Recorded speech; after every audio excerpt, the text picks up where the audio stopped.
pinakamataas na pagpupuri, pagsamba sa dahil sa ating pinakamamahal na Panginoon po lamang. At dobleng paggalang po sa ating minamahal, beloved Pastor Almeida.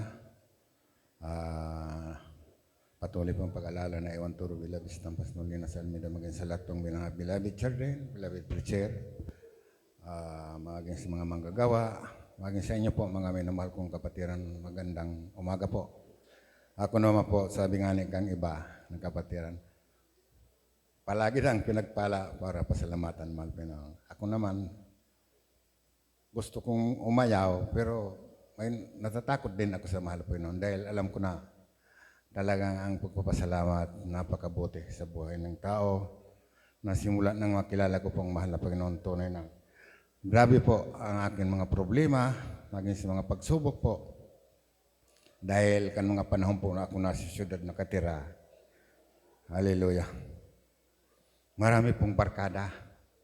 Isa ko sa member kang Bahala Gang, maging sa mga guardian po, ay talagang grabe po, mga kaibigan, kumpare, mga barkada. Kaya talagang tunay, talagang masasabi ko, wala sa akin na mahal po noon. Hindi ko kilala kan mga panahon po.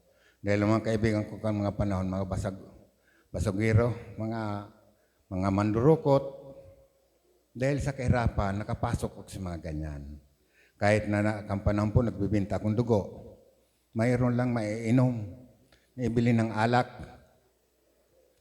na talagang hindi maiwasan talaga dahil talagang maraming kaibigan. Palagi ako nasa mga dekoloris ang ilaw na yan, kan mga panahon po.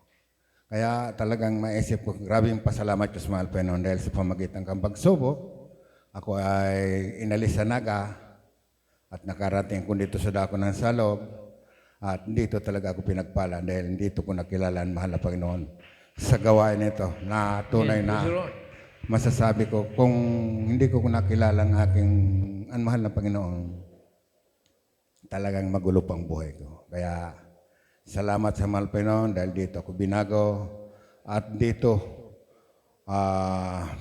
ako pinagpala, maging sa mga kagalingan sa aming karamdaman, tunay po na umaasa lang ako sa mahal Panginoon dahil talaga wala naman tayo talagang magagawa kung wala ang mahal Panginoon.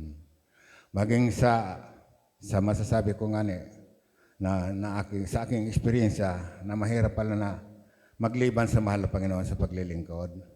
Dahil nadaanan ko na po ang nadaanan ko na po yung nagpahinga sa paglilingkod. Ay talagang grabe po. Hindi ko maubos na dati uminom ako 2 bilog lang. Minsan nakaubos na akong 4 na bilog, hindi pa ako nalalasing. Dahil talaga iba pa lang po itong talagang magtalikod ka sa mahal Panginoon. Kaya akong pasalamat dahil doble po talaga ang binibigay kang kalaban sa isang tao na tumalikod sa mahal Panginoon. Kaya sa pamagitan po ng paalaala, ako po ay nanumbalik, paglingkod dahil sabi ko, naisip ko kung hindi ako bumalik sa mahal na Panginoon sa paglingkod. At talagang malapit ng kunin ako ang mahal Panginoon.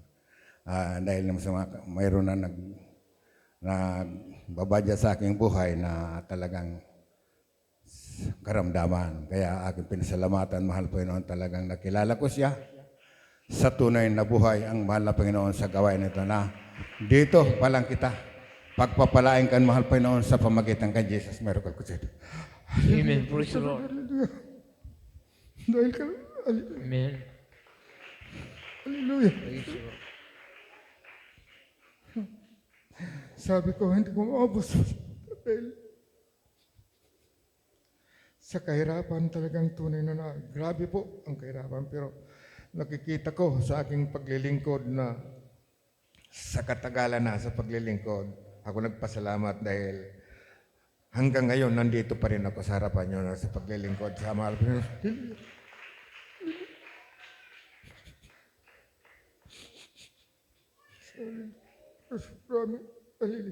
Maraming dinaanan ko pong aksidente. Pero salamat sa mahal Panginoon, pinag-iingatan ako kan mahal Panginoon dahil kan mga panahon natutukan ako kang militar dito sa dibdib ng 45. Pero salamat dahil kan mga panahon talagang napakagulo ang aking buhay. Kaya tama ang mahal na Panginoon na hallelujah, kita pala na wala kitang magagawa kung wala tayo sa mahal na Panginoon. Kaya napakabuti ka, mahal Panginoon. Kapag naglibang kita sa paglilingkod sa 3 beses, nandiyan po, bagaman may pagpapala pero iba. Dahil may mga salot na dumarating, maging sa pananim ko po, sabi ko, bawasan ko ang paglingkod ko. Dahil sabi ko, may Martes naman, ay may Linggo, may Miyerkules, may Biyernes. Pero sabi ko, bawasan ko. Hanggang lang ko sa 2 sa paglilingkod. Sige, ang tanim ko po ay wala po talaga. Talagang nasasalot po. Dahil talaga hindi nalugod ang mahal Panginoon na tayo ay mas unahin natin sa ating pag-iisip na hindi ayaw kan mahal na Panginoon. Talagang tunay na pagkabuti ka mahal Panginoon. Dahil sa mga panahon, akala ko hindi ako kahit na isang supot po, hindi ako makabili. Pero salamat sa mga ngayon. Sa panahon ngayon, ako medyo may kaayos na naman ang aking bahay.